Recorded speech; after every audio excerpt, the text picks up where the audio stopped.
تو وہ ندی کوئی پانی کی ندی نہیں ہے بلکہ ایک بہاؤ کی ندی ہے.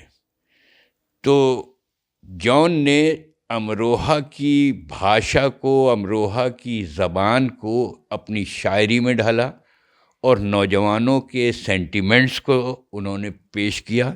اس لیے آج جان ایلیا ہمارے بیچ میں، انہیں گئے ہوئے اب 22 برس ہو گئے، لیکن وہ آج بھی زندہ ہیں اور ہمیشہ زندہ رہیں گے. ظاہر ہے کہ وہ جس خاندان سے تعلق رکھتے ہیں اس خاندان میں کمال امروہی جیسا فلم ڈائریکٹر، ایسا ڈائریکٹر کہ جس نے ہندوستانی فلموں کو نئے شبد دیے، جنہوں نے ہندوستانی فلم کو پہلی سسپینس فلم دی اور پھر پاکیزہ تک ان کا سفر اور رضیہ سلطان تک سفر. ان کے بھائی، سگے بڑے بھائی رئیس امروہی، جنہوں نے پاکستان بننے سے کے پہلے دن سے اور اپنی آخری سانس تک روز ایک قطعہ کہہ کر ایک اتہاس بنا دیا. تیسرے بھائی ان کے محمد تقی صاحب، جو بہت بڑے فلاسفر تھے، اور خود جان ایلیا. اور پھر جان ایلیا کے فادر علامہ شفیق الحسن بہت بڑی ہستی تھے.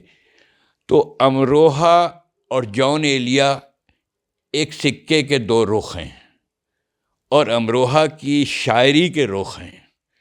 تو میں آپ کے چینل کے ذریعے جان ایلیا کو شردھانجلی پیش کرتا ہوں. شردھانجلی اس لیے کہ ان کا شریر اب ہمارے سامنے نہیں ہے، لیکن ان کی روح بھی امروہہ میں ہے، ان کی شاعری اس وقت دماغوں میں ہے اور وہ ہمیشہ جاری رہے گی.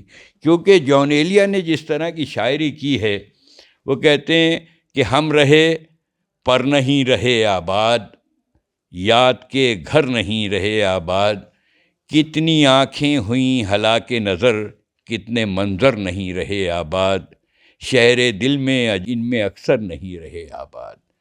تو جان ایلیا نے جس طرح کی شاعری کی ہے، خاموشی کہہ رہی ہے کان میں کیا، آ رہا ہے میرے گمان میں کیا. اور اس میں کہتے ہیں امروہہ کی زبان دیکھیں کہ اب مجھے کوئی ٹوکتا بھی نہیں، یہی ہوتا ہے خاندان میں کیا. تو یہ زبان، یوں جو تکتا ہے آسمان کو تو، کوئی رہتا ہے آسمان میں کیا. یہ وہ بھاشا ہے، یہ وہ زبان ہے کہ جسے ہم کسی ایک بھاشا کے ساہتیہ تک سیمت نہیں کر سکتے. تو وہ انلیمیٹڈ شاعر ہے، وہ ایک ہمارے عہد کا بہت بڑا شاعر ہے. میں یہ کہتا ہوں کہ غالب، میر کے بعد غالب، اور غالب کے بعد ہمارے اس زمانے تک آتے آتے اگر ہم دیکھیں اقبال، تو اور اس کے بعد کی جو ہماری 21ویں صدی کی نسل شروع ہوتی ہے، وہ جان ایلیا کو سلام کر کے شروع ہوتی ہے، اور جان ایلیا کی سرپرستی میں آج کی شاعری ہو رہی ہے. سر، اگر بات کریں جان ایلیا صاحب کی، تو جان ایلیا صاحب نے جو پہلی شاعری لکھی تھی وہ کتنے برس کی عمر میں لکھی تھی؟ دیکھیے، جان ایلیا نے یہ کہا ہے کہ مجھے خود نہیں پتہ، میں نے اپنی ماں کی گوشت سے ہی شاعری سیکھی. مجھے جو لوریاں دی جاتی تھیں وہ شاعری ہی تھی. تو ان کا کچھ اس طرح کا شعر ہے کہ پیار میں ان کے تماچے کھائے ہیں، دیکھ لو سرخی میرے رخسار کی. یہ ان کا پہلا شعر ہے. تو خوبصورت وہ ہمیشہ رہے اور پیدائشی شاعر تھے. ہم یہ، کیونکہ ریسرچ کے موضوع ٹاپکس ہوتے ہیں کہ کب شاعری کی اور کیسی شاعری کی. جان تو پیدا ہی شاعر، یا ان کی ماں کی گود جو تھی وہ بھی شاعری تھی. تو جان دو گودوں میں پلے ہیں، یا ماں کی گود میں یا شاعری کی گود میں. سر، ایک کوشچن ہے کہ جب جان ایلیا صاحب یہاں پہ بھارت میں رہتے تھے، امروہہ میں ان کا جنم ہوا، تو جب بٹوارا ہوا تھا دیس کا، وہ لوگ پاکستان کراچی چلے گئے تھے، تو اس کے بعد بھی امروہہ سے ان کا جڑاؤ رہا. اس دوران کی کچھ جو باتیں ہیں وہ، دیکھیے میں آپ کو بتاؤں کہ پاکستان بننا تو ایک سیاسی حادثہ ہے جس کو نہ ادھر کے لوگوں نے آج تک قبول کیا، نہ ادھر کے لوگوں نے قبول کیا. یہ ڈیوائڈ اینڈ رول کی پالیسی تھی انگریزوں کی. ہوگی. جان 47 میں جب پاکستان بنا تو جان اس وقت نہیں گئے. ان کے بھائی چلے گئے, ان کی فیملی چلی گئی, سب چلے گئے, لیکن وہ امروہہ چھوڑنا نہیں چاہتے تھے. وہ مجبور ہو کے 66 کے قریب گئے ہیں.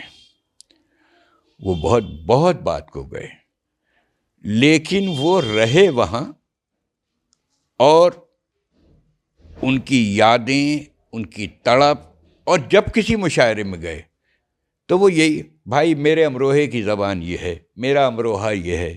وہ امروہہ کو کوئی ایک شہر نہیں سمجھتے تھے, بلکہ کوئی سب کانٹیننٹ سمجھتے تھے. تو وہ, اور جب وہ پاکستان سے امروہہ آئے ہیں, پہلے تو شاید وہ 90s میں جب آئے تو ٹرین سے اترتے ہی پاگل پن کی طرح سے ایک دم امروہہ کے پلیٹ فارم پہ آ کے پہلے تو دھرتی کو انہوں نے سجدہ کیا, پھر چوما, پھر یہاں کی مٹی بھی اپنے ہاتھوں میں لے کے اور اپنے منہ پہ لگائی. تو یہ جو ان کا دھرتی کے ساتھ جڑنا تھا, لگاؤ تھا, تڑپ تھی, وہ ایسا امروہی بہت کم دیکھنے کو ملتا ہے.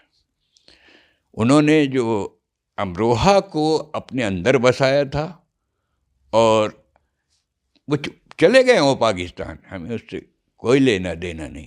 لیکن آج بھی صرف امروہہ ہی نہیں بلکہ ہندوستان کا ہر نوجوان, ہر ساہتیہ پریمی, ہر کلچر کا پریمی, ہر سنسکرتی سے جڑا ہوا ہر انسان, وہ رشتہ دار ہو یا نہ ہو, کسی بھی ایج کا ہو, جان ایلیا کو یاد کرتا ہے, جان ایلیا کو یاد کرتا رہے گا, کیونکہ جان ایلیا ہماری صدی کا بہت بڑا شاعر ہے.